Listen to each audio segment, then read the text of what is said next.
पौराणिक कथाओं के अनुसार राधा माता गोलोक में श्री कृष्ण के साथ निवास करती थी।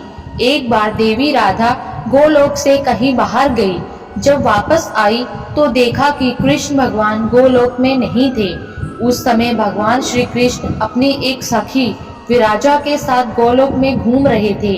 यह बात जब राधा जी को मालूम हुई तो उन्हें गुस्सा आया और वो सीधे उनके पास पहुंच गई।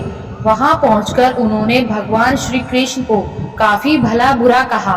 राधा जी का यह व्यवहार भगवान श्री कृष्ण के मित्र श्री दामा को बुरा लगा और उन्होंने राधा को पृथ्वी पर जन्म लेने का श्राप दे दिया। राधा रानी को इतने गुस्से में देखकर कृष्ण भगवान की सखी विराजा भी वहां से चली गई।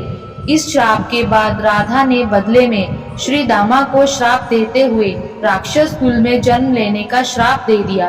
राधा रानी के द्वारा दिए गए श्राप कारण ही श्री दामा का जन्म शंखचूड दानव के रूप में हुआ था। दानव में जन्म लेने के बाद भी भगवान विष्णु का अनन्य भक्त रहा।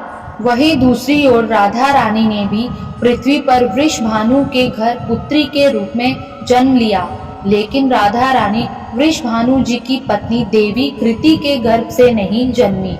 दरअसल जिस समय श्री दामा और राधा रानी ने एक दूसरे को श्राप दिया, तब भगवान श्री कृष्ण ने राधा रानी से कहा कि आपको पृथ्वी पर देवी कृति और वृषभानु जी की पुत्री के रूप में रहना है।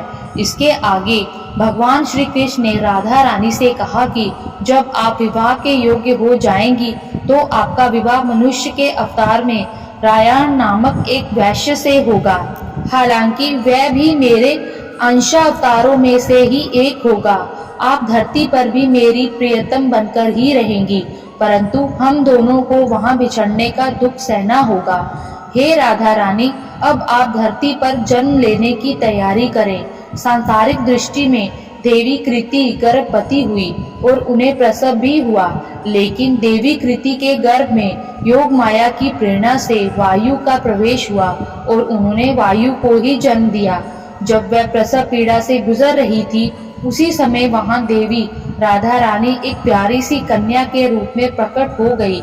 जिस दिन राधा रानी प्रकट हुई वह भाद्रपद शुक्ल पक्ष अष्टमी का दिन था, इसलिए भाद्रपद शुक्ल पक्ष अष्टमी को राधा रानी अष्टमी के रूप में जाना जाता है। इस दिन भगवान श्री कृष्ण और राधा रानी की पूजा की जाती है। इस व्रत को करने से हमें सभी सांसारिक सुख आनंद प्राप्त होते हैं। मान्यता के अनुसार इस व्रत को करने से धन की कमी नहीं होती और घर में बरकत बनी रहती है।